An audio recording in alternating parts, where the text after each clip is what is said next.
Hi folks, here we go with question 4, arguably the easiest question on the paper, and certainly I think the easiest question that's going to come up on your January trial exam.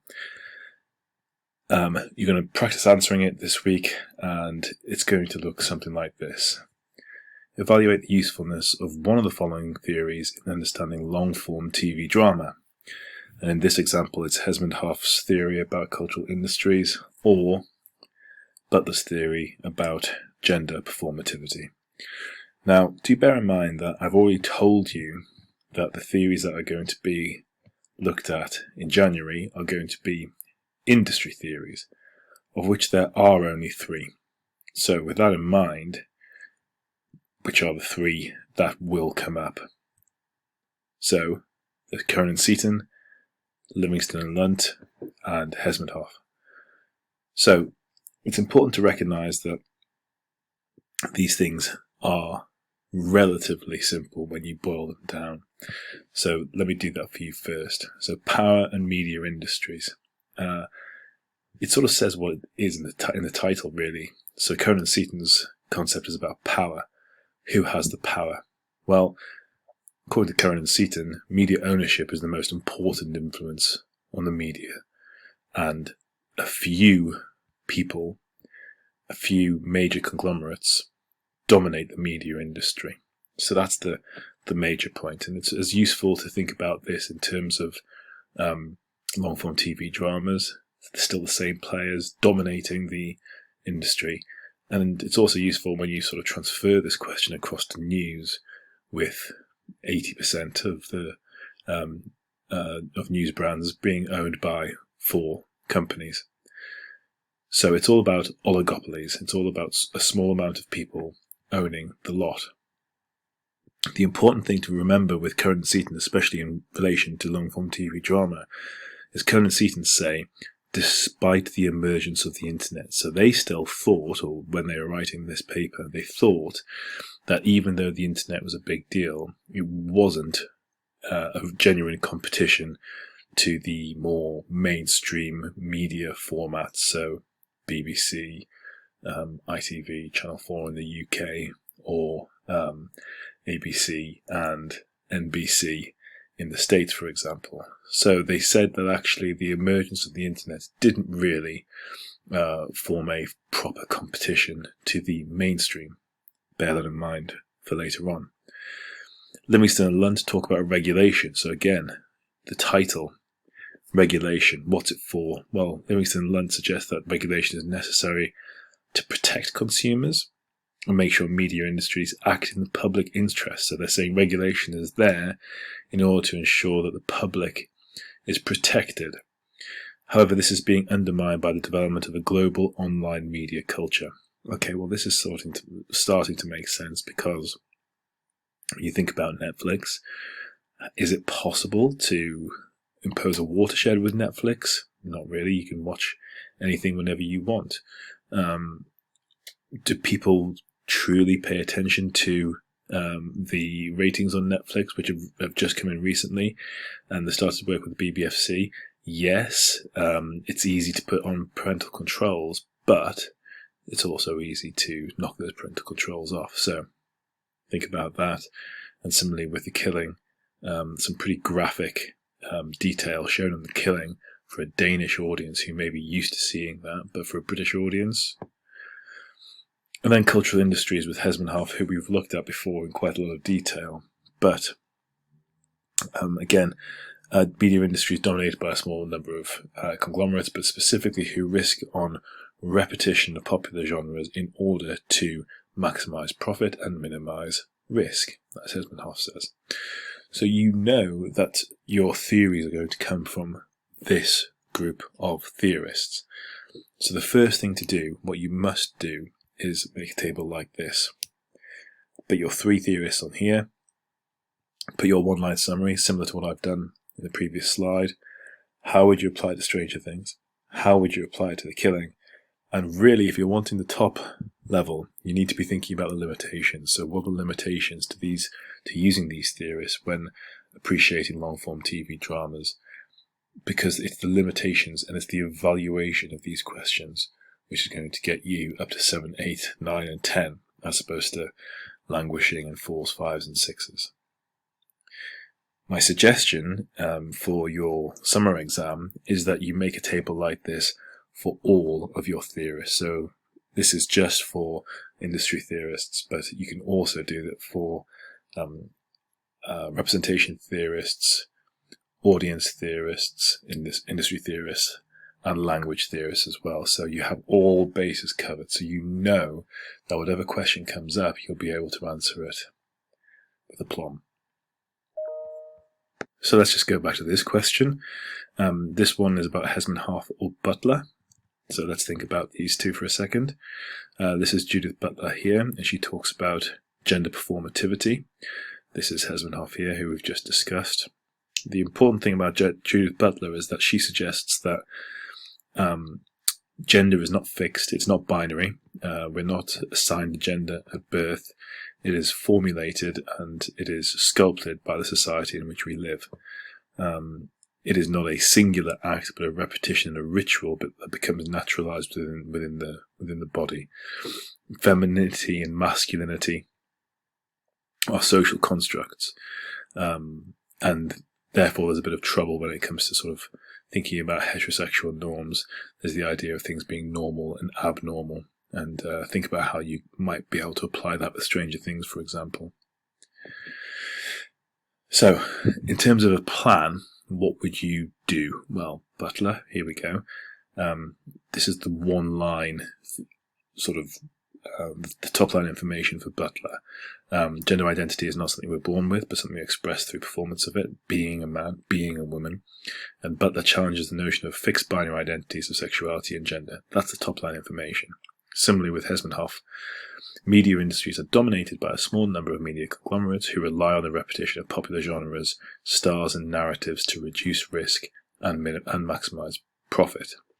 First task you need to do is assign which theorist you are A, most comfortable with, but B, most comfortable talking about in relation to Stranger Things and The Killing. Once you've done that, you can start writing. So think about Hesmondhalgh and think about Stranger Things and The Killing. How would you apply his theory? Well, let's think about this. Who produced Stranger Things? Ask these questions as you are going through. And what does this tell us about media ownership? That's the question, remember. So use it within the context of Stranger Things and The Killing.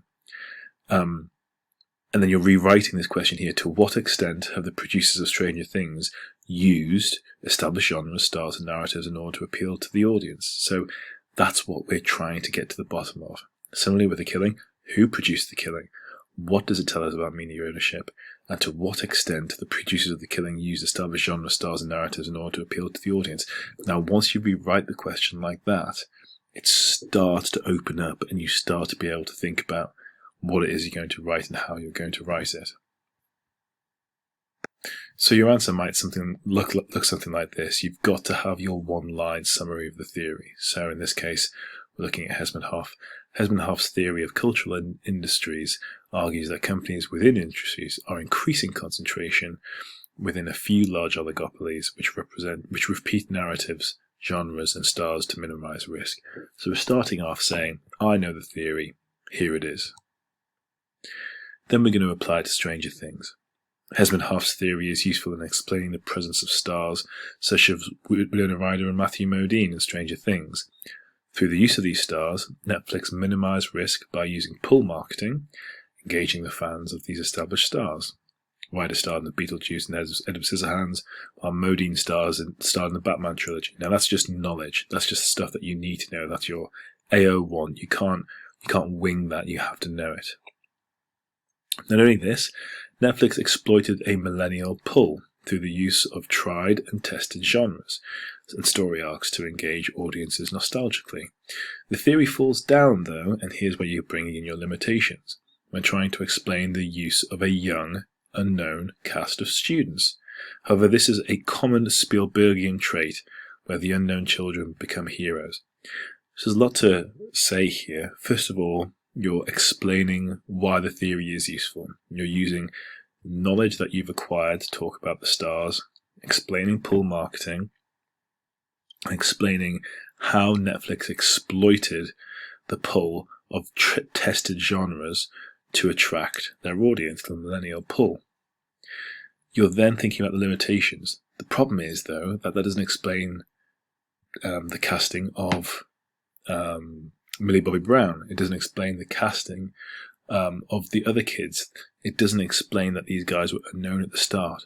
But you're again putting in your AR1 and saying that this is what Spielberg used to do. Unknown children becoming the heroes.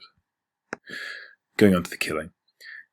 It can also be applied to the killing, as DR vertically integrated this product through production and distribution, allowing full control of the creative and marketing process. However, the theory isn't as useful for the killing, as despite its international success, the cast were not internationally known, and instead focused on a strong narrative from a relatively new Nordic noir genre. The killing was not made for a mass global audience, rather a niche Danish one. So what are we saying here? Can it be applied? Well, it can be applied because within Hessenhoff's theory, he talks about how a company can control the whole process. He talks about vertical integration, and he talks about how one company can control everything from cradle to grave. And certainly that's the case of DR because they produced, distributed, and circulated their product. Okay, but what are the limitations?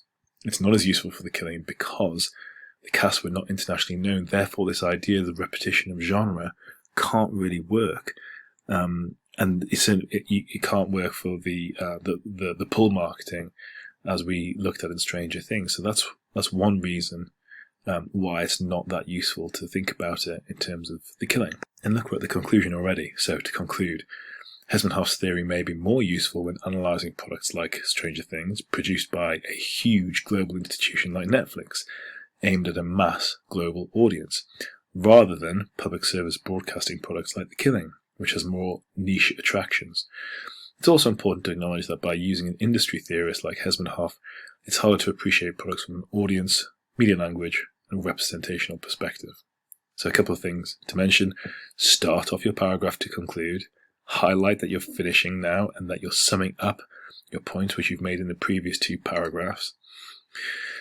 Say that it's useful when analysing products like Stranger Things because of its the global institution of Netflix. You can say it's aimed at a mass global audience rather than a small PSB niche audience like The Killing. But you need to also recognise that this is an industry theorist, and if you take an industry theorist, you're essentially ignoring representation, audience, and language. And that's what you've said there. This is easy money. As soon as you have a named theorist, and if they are a particular industry theorist, audience theorist, representational theorist, or language theorist, you choose the other three frameworks and say, because we're using an industry theorist, we can't really appreciate the product from the perspective of the other three frameworks. So that's how you would always end a question like this with a sentence like this. So hopefully that structure is quite straightforward for you. And if you go back to your table, you can practice this, and you can practice this with all of your theorists. The question will be something like this: evaluate the usefulness of a given theorist in understanding long-form TV drama. And because you know the question, and because you know the theorist that will be answered, you can go ahead and you can practice this, and so you know what you're going to write before it comes up. Like I said, this is the same question as the theory question within your news section, and the same process and the same structure should be followed. So why it's useful, apply it to your product, apply it to the other product, and tell me about the limitations as you go through. You can practice this for every single theorist which is on the course.